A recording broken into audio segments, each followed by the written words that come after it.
He's the horror hunter from Down Under. He will go in search every week of the best and worst in horror movies throughout the month of October.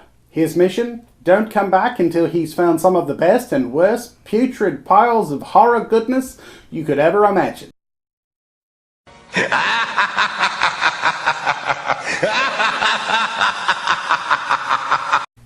G'day boys and girls, Horror Hunter from Down Under coming back at you. This time we're going to be talking about The Dungeon Master, aka Rage War. Now, this movie's interesting for a couple of reasons. The first of which is it stars Martin Mull from Night Court.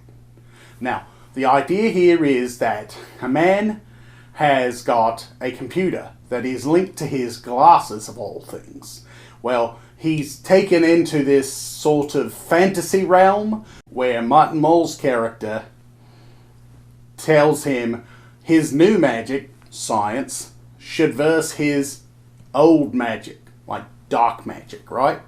And he's kidnapped this guy's girlfriend at the same time. And he then puts this guy through all of these trials in an effort to win back his girlfriend. Now, it's an interesting movie, but the effects are nothing to write home about. Most of it's practical. I mean, it was the 80s.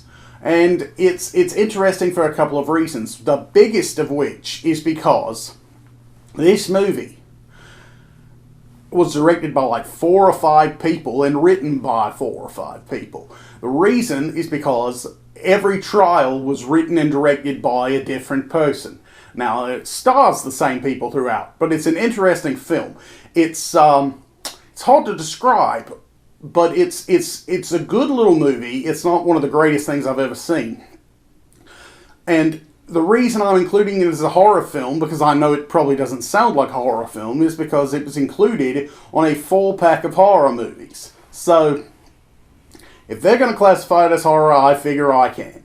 It's an interesting movie, to say the least. It's got some really interesting story dynamics, and to be honest with you, I think if it were done today, you could actually do the story a lot better and actually have something of a blockbuster on your hand. It's really interesting. I highly recommend it. It's a mixed bag though. It's good, it's bad, it's somewhere in the middle. So I think that's why you should most definitely check out Rage War if you're interested in little horror comedies from the 80s that most people probably don't know about. Now, tomorrow we're going to look at another interesting film. However, this one, not so good. What are we talking about? Well, you'll have to find out by tuning in to another episode of 31 Days of Horror. I've been your host, the Horror Hunter. I've been talking instead of Aaron, and I'll see you guys later.